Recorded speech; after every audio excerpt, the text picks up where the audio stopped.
సినిమాలకు main season అంటే Sankranti, summer, Dasara. ఈ 3 సీజన్స్లో చిన్న హీరోల నుంచి స్టార్ హీరోల వరకు అందరూ తమ సినిమాలను రిలీజ్ చేసుకోవడానికి ప్రయత్నాలు చేస్తున్నారు. ఈ సంక్రాంతికి కూడా బాక్సాఫీస్ వద్ద 3 పెద్ద సినిమాలు రిలీజ్ అయ్యాయి. రామ్ చరణ్ గేమ్ చేంజర్తో మొదలై వెంకీ సంక్రాంతికి వస్తున్నాం సినిమాతో ముగిసింది.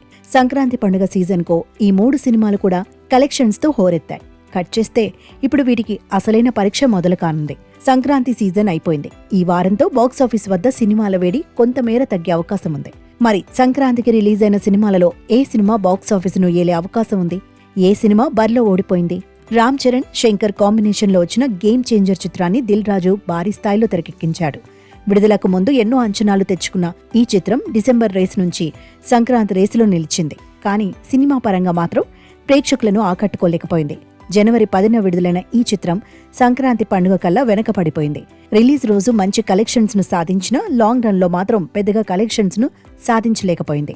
ఇప్పుడు అటు నిర్మాతలకు, డిస్ట్రిబ్యూటర్స్ కు భారీ నష్టాలనే మిగిల్చేలా ఉందని టాక్ వినిపిస్తోంది.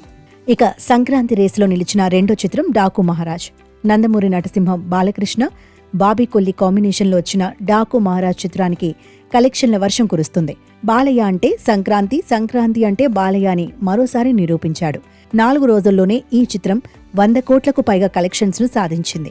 అంతేకాక బాలయ్య కెరియర్లో డబుల్ హ్యాట్రిక్ తో పాటు వరుసగా 4 చిత్రాలు కూడా 100 కోట్లకు పైగా కలెక్షన్స్ ను సాధించాయి. డాకు మహారాజ్ పై మొదట్లో కొంత మిక్స్డ్ టాక్ వచ్చినప్పటికీ స్టడీగా కలెక్షన్స్ ను సాధిస్తూ బాక్సాఫీస్ వద్ద దూసుకెళ్తోంది. ప్రస్తుతం నిర్మాతలతో పాటు డిస్ట్రిబ్యూటర్స్ కూడా సేఫ్ జోన్లోకి వెళ్లారని తెలుస్తోంది. సంక్రాంతి కానుకగా రిలీజైన సంక్రాంతికి వస్తున్నాం చిత్రం ఊహించని స్థాయిలో ప్రేక్షకుల అభిమానాన్ని అందుకుంది.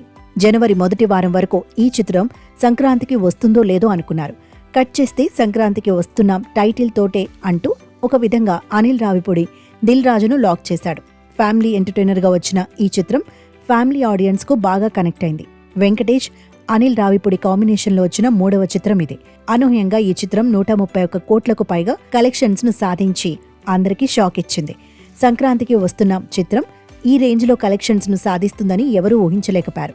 ఓవరాల్ గా ఈ సంక్రాంతి రేసులో నిలిచిన అన్ని సినిమాలలో సంక్రాంతికి వస్తున్న చిత్రమే ఎక్కువ కలెక్షన్స్ ను సాధించడమే కాకుండా సంక్రాంతి విన్నర్ గా నిలిచింది. ఈ చిత్రం ఇదే జోరును కొనసాగిస్తే 200 కోట్ల క్లబ్లో చేరడం ఖాయమనిపిస్తుంది.